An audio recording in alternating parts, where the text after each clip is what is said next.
a Fanboys Forever production. Hello, fanboys and fangirls. You have made an excellent choice. You have chosen Movie Donatello. That's right, Movie Donatello. Really interesting figure. I can't wait for us to get in on it a little bit. You may surprise us some of the opinions that we have on this one. This is the one figure we had a sort of mixed opinion about between ourselves. Right. So wait until the fight ensues, and I guarantee you there will be a physical altercation. Not really. That's Sorry. right.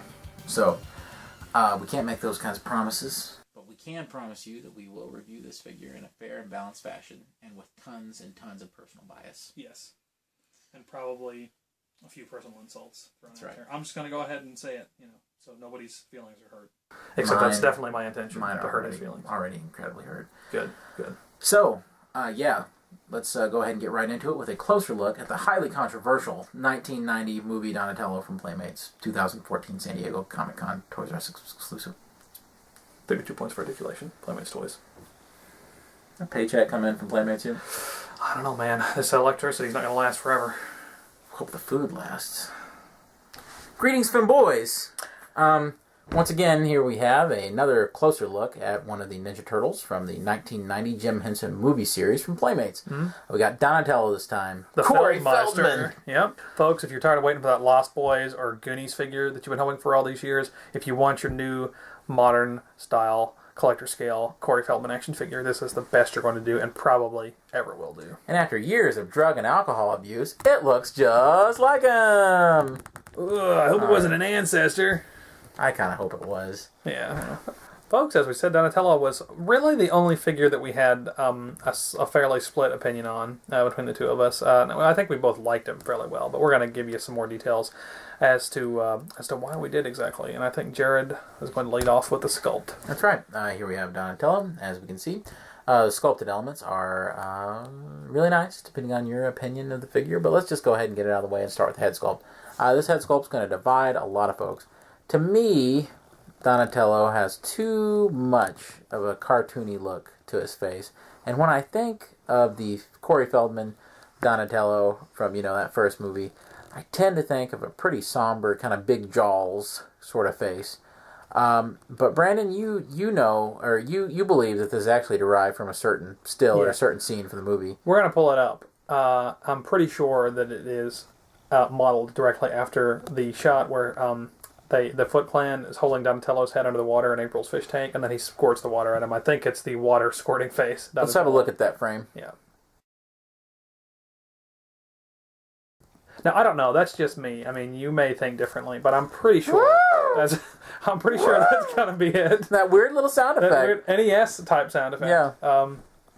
But anyway, personally, I love it. I think it's great. And I just love his big fat Richard Nixon cheeks and stuff. Got a Republican body. But anyway, but it's going to depend. Jared doesn't care as much for it. I think it's great. It's my favorite out of the head sculpts. I think it's the one that reflects his attitude the most. He's right. As we can see, the rest of the sculpt is super nice that no one can really debate. We have this really nice front shell sculpted really well. And we have the biceps and the arms, which are the right size. The kind of knobby shoulders, which are right for the movie as well. The hands are sculpted really nicely with fingernails. And here we have, just some knuckles, mostly articulation. All the armbands and the pads are sculpted really nicely with a little bit of grime and a little bit of weathering. Have some good fabric effects to them. Yeah, especially down here, you can see it a little bit more easily. The legs have a lot of good musculature in them, which are the same on all the turtles. They're kind of veiny. Same thing for down here. We have toenails as well. Turn it around. You can see the calves and different other sculpted elements. And back here we can see the shell, which is also really nice. The bandana, really cool as well. And as we can see, the bandolier is movie accurate, sculpted really well. And all the belts are totally unique. So this is the correct look for the movie, which has these buckles on the front. So overall, the sculpt is really nice, but it's a very controversial head sculpt in my opinion. He's right. Donatello, as per his character and his weapon, includes only one accessory. Really, two accessories, but we'll get into that. He should have came with that gun he used in the first movie. I wanted a piece of straw to put in his mouth. I wanted a bag of marshmallows. I wanted very scene-specific accessories. So Playmates, you totally failed.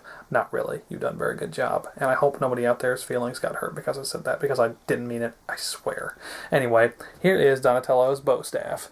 And it's sculpted very well. You know, a bow staff is such a plain weapon that there's not a whole lot you can do with it. But you can see it's got the grip in the middle, so that's very good. And fairly film accurate to the best of my memory. It's not one of those things that I ever paid a lot of attention to. I would have really liked a little bit of paint in the center there. Some kind of wash or something would have been nice, just to give it a little bit of a difference. But, you know, I mean, you really can't complain.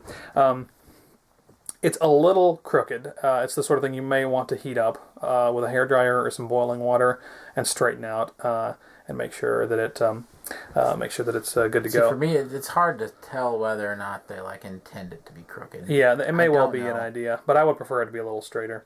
He holds it very well in his hands, though, because he can grip it with both at the same time. He doesn't have too much of a problem handling it.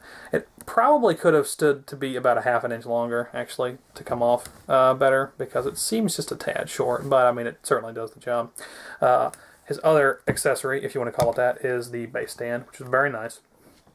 Very well sculpted. It is, of course, identical to the classics animated Turtles that they did a couple of years ago, but they had plenty of reason to reuse it because the logo for the live-action films was just reuse of the logo for the cartoon series. And then he has a little, it's not sculpted, but it's a stamp that says 1990 movie Don. Not Donnie, or Donatello, Don, which people very infrequently call him, so that's odd. Yeah. But of course, we all know the real reason is that they had to fit it on the little tag. Yeah, they just wouldn't have worked the other way. But, you know, it's something else to complain about, even though I don't know why I'm complaining, because I think Donatello is my favorite out of the four. No. He's right. All right, guys, the strongest point on this figure is the strongest point for all the turtles we talk about, is the articulation. As we can see, let's just go ahead and start with the head. We have an excellent range of movement. You can get quite a bit of up and quite a bit of down, all the way around, of course. That's all on a ball joint, which, of course, can pop right off pretty easily, which leads to some hilarious head swapping between the Ninja Turtles. Right here, we have this kind of joint here. It's a cut at the middle of the chest, and it's hidden really seamlessly because, you know, these are separated anyway in the movie, these plates. And you can actually turn it left or right, which is a whole lot more movement than the stunt performers could get out of their costumes. So that's actually a great advantage. The bandolier does not hinder it in any way. Over here, we have the only kind of quality concern that I have, which is the shoulder joint. The joint itself is fine, but the little peg that goes into the bicep here feels like it's made out of a very weak plastic. So when I bend this, it won't hardly move the shoulder, and I'm afraid to pull it too hard because I don't think this is very strong in here. So what I would suggest to you is to grasp the shoulder itself and pose it, because it's kind of tough. I don't know, maybe put them in the freezer for a little while and stiffen up that joint and maybe try to work on this one and get it sort of worked out a little bit. I did that with Raphael and it helped him quite a bit. Of course, the other articulation, he's got a cut right here. He has a double jointed at the elbow, which is very nice and very appreciated. Of course, we have a little hinge here at the wrist, which you can't hardly see because of this thing, but it is there. There's also a cut. The fingers are individually articulated, and the thumb is actually totally posable. It swivels, and it goes up to get the thumbs up pose. Alright, and there is no waist cut, but this does the job admirably. And here, the leg can go up pretty well, but not a big lot in the front. Instead, you'll have to pose it more to the side if you want a pretty good kick. Also, if you wanted to dance. Yeah, if you want to dance around like in Turtles 3. There's a cut right here. And there's a double jointed knee, which is very effective and very deep. Here we actually have side to side and up and down hinge. And each of the toes are individually articulated so that Shredder can tickle your turtles for no reason. Okay. So that's about it for articulation. He's extremely articulated, and those 34 points are really, really evident. Really nice. He's right. Last and probably least is the paint application on Donatello, and he has very little, as you may have guessed if you've watched any of the other reviews, if in fact they are edited and uploaded in order. He has the eyes and the teeth. Teeth are very cleanly painted, and you can see a little bit of black in the background, which none of the other turtles really have. It's all tooth, so that's good. He has a little extra element. and then the eyes are painted very cleanly. I feel like there's not as much white in the Wells as the other ones, so his eyes don't seem quite as terrified as, say, Leonardo. But like the other turtles, he could have really used a little bit of a green rim around the white of his eyes, because as it is with the white completely filling the bandana holes, it's not exactly movie accurate. So it's unfortunate that there's not more. It would have been really great to have some wash, especially on the front of the shell, where it could have really gone a long way in giving the figure some artificial texture, and could have been used as a way to differentiate them a little more. But, there may be very few paint applications, but color choice is right on. They really went a long way to try and get the green right for the movie, and it's all the same green. They're not different shades of green like the action figures or anything, so that's very good. And then the brown on the shell and on the pads and the bandoliers is pretty much identical. So it creates a little bit of a where does it end, where does it start problem on the back. Again, a wash on the back of the shell, like a black wash, would have been great, but we're getting paint apps so few and far between on figures nowadays. It's not a surprise at all. But just he has just enough colors to count, really. So hard to complain about it. He's right. And folks, here we have some scale comparisons for the new movie Donatello. And to start off with, here he is with his original 1991 movie star figure. And, as you can see, they're totally out of scale with each other. They share just a little bit of stylistic similarity, honestly. There's a false sort of assumption on the internet that these figures are, extremely accurate to the films, to the first two films anyway, when in reality they're great sort of hyper-realistic versions of what those Jim Henson costumes were, but they just don't really match up as much as a lot of people think. We're going to pull a still and show it to you right here so you can really see for yourself. And as you can see, it's just, it's not quite there. It's so textured. He has like a toad kind of texture, like a really bumpy, kind of warty skin. And then there are all these big spots, which are actually, they're there in Ninja Turtles 3. But the less said about that, the better. So, in terms of overall visual, this is more accurate, but this is certainly more detailed, more detail-oriented. So, it just depends on what you're looking for, really, as to which is your preference. So here we have Raphael from the 2003 cartoon. For this series, the figures are more in a 4.5-inch scale, and if they weren't so squat, they would be more like 5-inch scale. As you can see, these don't work together at all, but it is interesting to see this kind of forgotten era Ninja Turtles compared with them. It's progression of scales, I think is a good way to put it. Probably the closest scale comparison you're going to see is between these new figures and the 2007 animated movie, the TMNT figures. This was a big scale shift up for Playmates. Up until then, they had all been approximately the same scale. The 2003 line had upped the scale just a little by comparison to the vintage toys, so you could sort of throw them all together. They didn't exactly fit, but it was good enough. But these were quite a bit bigger and more articulated. These are sort of the first indication of what Playmates was capable of in terms of doing sort of collectors-oriented figures. So as you can see, he matches up fairly well with Donatello. Raphael is the tallest of all these figures. They had tried to give them a little bit of scale variance, which was very cool, just like the new movie, actually. And if you absolutely had to have something for them to play, to work with, if you wanted to do a trans-dimensional crossover or something, you could have them meet the 2007 movie Turtles, and it would work out pretty well. Speaking of something for the Turtles to go with, if you absolutely must have them fight something, then it's going to have to be this completely screen-accurate Super Shredder figure.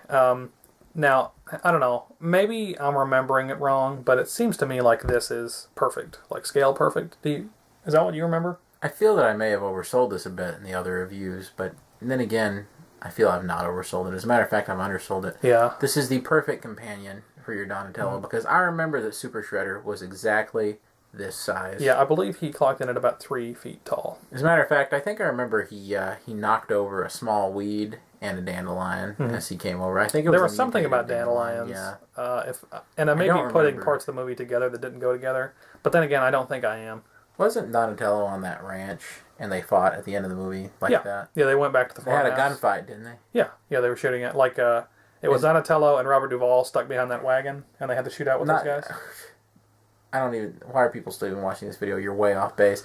Matter of fact, if I remember right, Donatello yelled at the town that they better bury Ned right. Yeah. Or he'd be back Yeah, He'd yeah. kill Krang and Shredder's children. Yeah, absolutely. So that's that. Yeah, that's absolutely Yeah, that. that's that. We have one more scale comparison, I think. Right? Yeah. Yeah. Here we go. Here he is with the NECA Turnbull figure. Turnbull is in a 7-inch scale. And as you can see, Donatello almost matches up. Yeah, well, where the turtles are supposed to be slightly shorter than human beings, even in the movies, it's it's the right scale. Yeah, So, it works pretty well. And, it makes me feel better that there's a John Malkovich figure that you can use with Donatello, especially if you want to reenact certain scenes with the Ninja Turtles from being John Malkovich. Yeah, of which course. the Turtles were in. So, there's that. I